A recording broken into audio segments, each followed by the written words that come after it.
Heart beat scan ఒక్క second లోనే world class 640 slide CT scan ఇప్పుడు మీ విస్టా ఇమేజింగ్ బంజారా హిల్స్ లో. ఫీమేల్స్ కూడా నేను లైక్ ఇలా సోషల్ మీడియాలో మాట్లాడుతున్నప్పుడు చూసాను, అంటే వాళ్ళు కూడా కమిట్మెంట్స్ అడిగారు అని చెప్పి మాట్లాడుతున్నారు. అవునండి.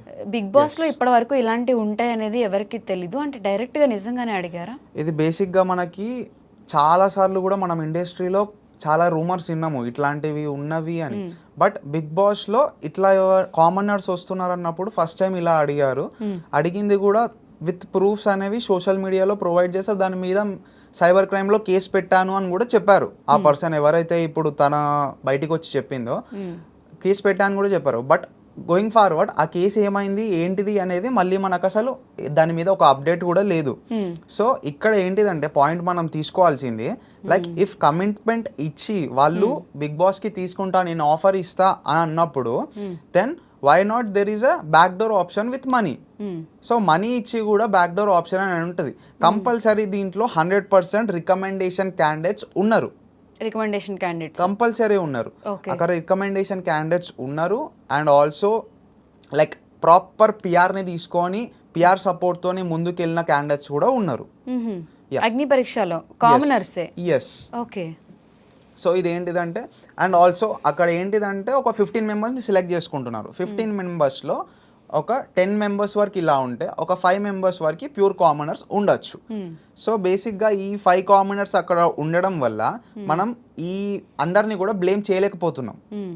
ఆ 5 మెంబర్స్ ఎందుకంటే ఇప్పుడు అందరినీ బ్లేమ్ చేస్తే ఎవరైతే ఆ 5 మెంబర్స్ ఉన్నారో వాళ్ళు కూడా బ్లేమ్ అయిపోతారు, వాళ్ళకి ఎఫెక్ట్ అవుతుంది. సో నెక్స్ట్ అసలు ఏం రీజన్స్ చెప్పిండ్రు, వాళ్ళు చెప్పిన రీజన్స్ కొంతమందికి ఎట్లున్నాయంటే, మీరు మంచిగా చదువుకున్నారు కదా, మీకు ఎందుకు జాబ్ చేసుకోండి వెళ్ళండి. సో ఇది ఒక రీజన్. అండ్ ఒక ఆర్టిస్ట్ వచ్చిందనమాట. సో తనకి బేసిక్గా చెప్పిన రీజన్ ఏంటిదే, ఆల్రెడీ మూవీస్లో చేస్తున్నావు కదా, నీకెందుకు బిగ్ బాస్ అది చేసుకోపో అని ఇట్లా పంపించేయడం. అండ్ ఆల్సో కొంతమందికి రిజెక్ట్ చేయాలి అనుకున్న వాళ్ళు ఫస్ట్ డే ఒకవేళ వాళ్ళు షూట్లోకి వస్తే వాళ్ళకి చెప్పిన రీజన్స్ ఏంటిదంటే, ఏ టాస్క్ అంటే ఆ టాస్క్ చేశాక కూడా మీకంటే బెటర్ పర్సన్ మాకు దొరుకుతారు అనుకుంటున్నాం, మీరు మాకు వద్దు అని ఇట్లాంటి రీజన్స్. అంటే ఆ రోజు అతను ఫస్ట్ డే రోజు వెళ్ళిండు అనమాట. ఫస్ట్ డే రోజు వెళ్తే నెక్స్ట్ డే వచ్చే వాళ్ళు ఎవరున్నారు ఇతనికంటే బెటర్ ఉన్నదని వాళ్ళకి ఏం తెలుసు. ఇంటర్వ్యూ ఇంకా ఎవరిని చేయలేదు, అతను వెళ్ళింది ఫస్ట్ డే. ఇంకా సెకండ్ డే షూట్ ఉంది, థర్డ్ డే షూట్ ఉంది, ఆల్రెడీ మండే రోజు కూడా షూట్ చేశారు. ఇంతమంది పర్సన్స్ ఉన్నప్పుడు ఎట్లా రిజెక్ట్ చేస్తారు ఆ రీజన్ చెప్పి? సో ఇట్లాంటి రీజన్ చెప్పుంటే ఇంత డిసప్పాయింట్మెంట్. అండ్ ఆల్సో ఏదైతే మీరు ఫస్ట్ డే సెకండ్ డే రోజు ఒక్కొక్క పర్సన్ మీద ఒక కంటెస్టెంట్ మీద అంత టైం పెట్టారో మీరు ఇక్కడ కూడా అదే టైం ఇవ్వాల్సింది. ఒకవేళ మీకు టైం సెట్ అవ్వట్లేదు అంటున్నప్పుడు అంత పెద్ద మేనేజ్మెంట్ ఉంది కదా, ప్రతి ఒక్క పర్సన్ కి అంత దూరం నుంచి వస్తున్నారు కదా, ఒక ఈక్వల్ ఆపర్చునిటీ అనేది ప్రొవైడ్ చేసేది ఉండే. మీరు ఒక 1 అవర్ ఇచ్చే బదులు ఇక్కడ 5 మినిట్స్ ఇచ్చే బదులు అందరికి కూడా ఈక్వల్ గా 20 మినిట్స్ ఇవ్వాల్సింది. సో 20 మినిట్స్ అయినా కూడా 25 అయినా పర్లేదు. మరీ 5 మినిట్స్ అంటే అతను ఇన్ని రోజులు ఎన్నో కలలు పెట్టుకొని వెయిట్ చేసిన ఆపర్చునిటీ 5 మినిట్స్లో ఇట్లా వానిష్ అయిపోయింది. అది కూడా ఒక ప్రాపర్ రీజన్ ఇవ్వకుండా. అంటే ఆ పర్సన్కి ఎంత బాధ ఉంటుంది, జస్ట్ ట్రామటైజ్ అయిపోతారు. సో ఆ పొజిషన్లో ఇప్పుడు ఉన్న వాళ్ళే D3 వాళ్ళు మీకు వాయిస్ రేజ్ చేస్తూ కనిపిస్తున్నారు బయట. అక్కడ జరిగింది ఇది బేసిక్గా. సో నా గురించి చెప్పాలంటే అక్కడ అసలు నన్ను ఎందుకు రిజెక్ట్ చేశారు? సో ఫస్ట్ వచ్చేసి నేను లైక్ అప్పుడు నేను ఒక ఫిట్నెస్ ట్రైనర్ని, ఆల్సో పవర్ లిఫ్టర్ని. సో నాకు ఓన్గా జిమ్ ఉంది. నేను అది అక్కడ వాళ్ళకి కాన్వే చేశాను. అండ్ ఆల్సో నేను అక్కడ ప్రాపర్ లీన్ ఫిజిక్తో ఉన్నాను. నేను మొత్తం కూడా కట్లో ఉన్నాను, నాకు యాప్స్ ఇదంతా బాడీ ఉంది. సో నా స్కిల్ అది కాబట్టి ఎవరి స్కిల్ వాళ్ళది అక్కడ చూపెట్టుకునే ఆపర్చునిటీ ఉండాలి, ఎందుకంటే నేను ఈ బ్యాక్గ్రౌండ్ నుంచి వస్తున్నా కాబట్టి. సో అక్కడ ఏంటిదంటే నేను వాళ్ళకి అడిగాను అనమాట. సో అక్కడ షర్ట్ రిమూవ్ చేసే ఆప్షన్ ఏమైనా ఉంటుందా మనకి, ఎట్లా ఏంటిది ఏమన్నా చెప్పండి అని అంటే, మీకు స్టేజ్ దగ్గర బ్రీఫింగ్ చేస్తారు, డోంట్ వరీ అని అన్నారు. ఓకే, నేను వెయిట్ చేశాను. దాని తర్వాత ఒకటేసారి పిలిచాక బ్రీఫింగ్ అడిగాను, చెప్పండి అంటే లేదు బ్రీఫింగ్ ఏం లేదు అని, జస్ట్ మెడల్స్ ఈ మెడల్స్ తెచ్చుకున్నాను అనమాట, పవర్ లిఫ్టింగ్ మెడల్స్. సో అది చూపెట్టుకుంటే పైకి వెళ్ళిపో అని ఎమ్మటే నూకేశారు. అంటే ఒకళ్ళు బయటికి రాగానే ఎమ్మటే పంపించేశారు. అక్కడ బ్రీఫింగ్ లేదు, ఏం లేదు. నాకు ఫస్ట్ టైం స్టేజ్ అక్కడ చాలా నర్వస్ ఉండే. ఓకే, పైకి వెళ్ళాక మాత్రం ఆ నర్వస్నెస్ లేదు. ఓకే, నేను మాట్లాడగలుగుతాను, మాట్లాడాను, ఎవ్రీథింగ్ గుడ్ ఉండే.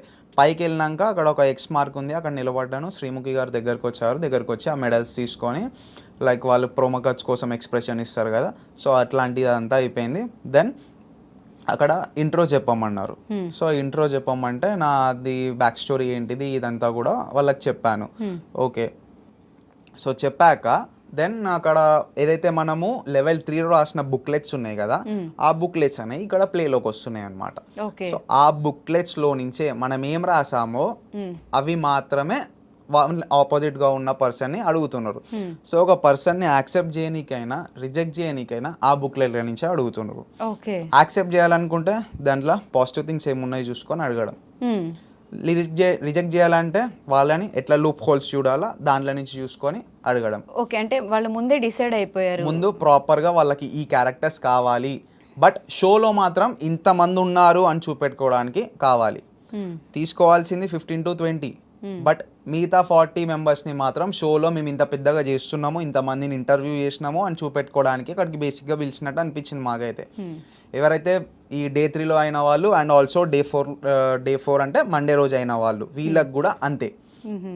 సో అక్కడ జరిగింది. దెన్ వాళ్ళు నాకు మా మమ్మీ గురించి రాశాను అనమాట. అంటే రిగ్రెట్ ఏంటిది మీ దాంట్లో, పెద్ద రిగ్రెట్ ఏంటిది అంటే అక్కడ ఆల్రెడీ నేను అది రిగ్రెట్ అనే పొజిషన్లో పెట్టిన. ఏమని, మా మమ్మీ మీద వాయిస్ రేస్ చేసినందుకు నేను చాలా రిగ్రెట్గా ఫీల్ అవుతున్నా అనేది అక్కడ పెట్టిన.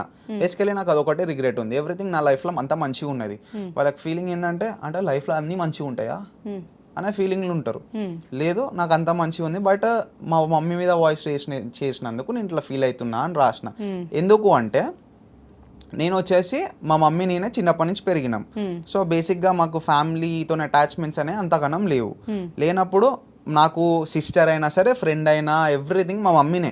సో మేమే గొడవ పడతాము, మేమే ప్రేమగా ఉంటాం, అన్నీ మేమే.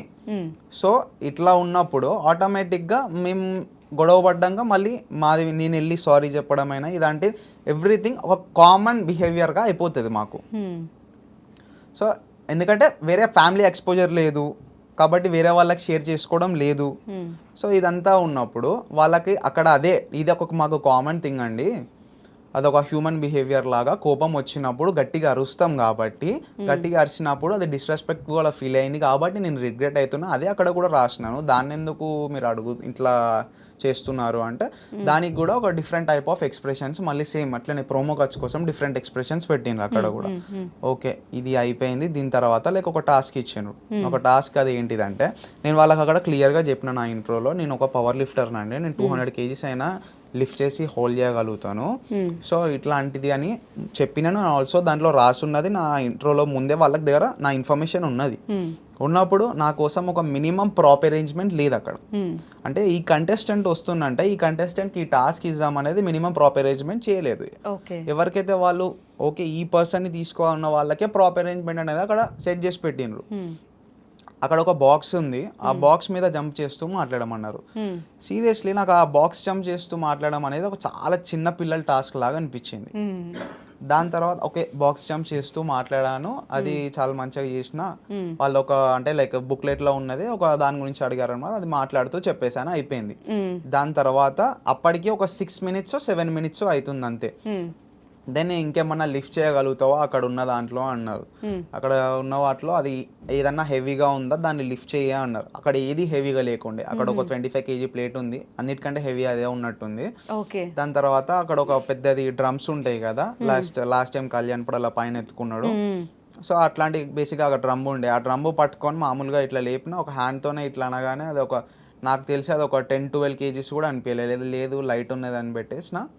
దాని తర్వాత ఒక నిమిషంలో నీ గురించి నువ్వు ఎందుకు బిగ్ బాస్కి తీసుకోవాలి అని చెప్పమన్నారు.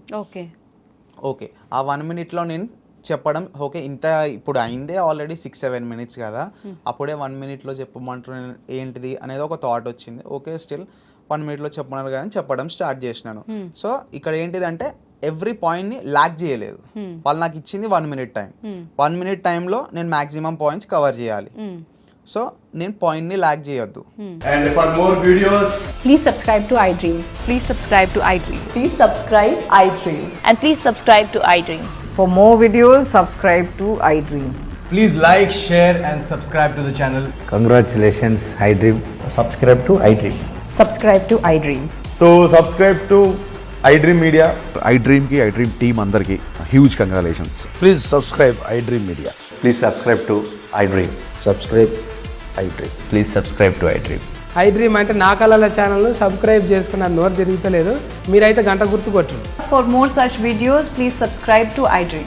Subscribe to iDream. Please subscribe to iDream. Please subscribe iDream Media. Please do subscribe to iDream. Please subscribe to iDream Media. For best entertainment and information, please subscribe iDream. And don't forget to subscribe to iDream.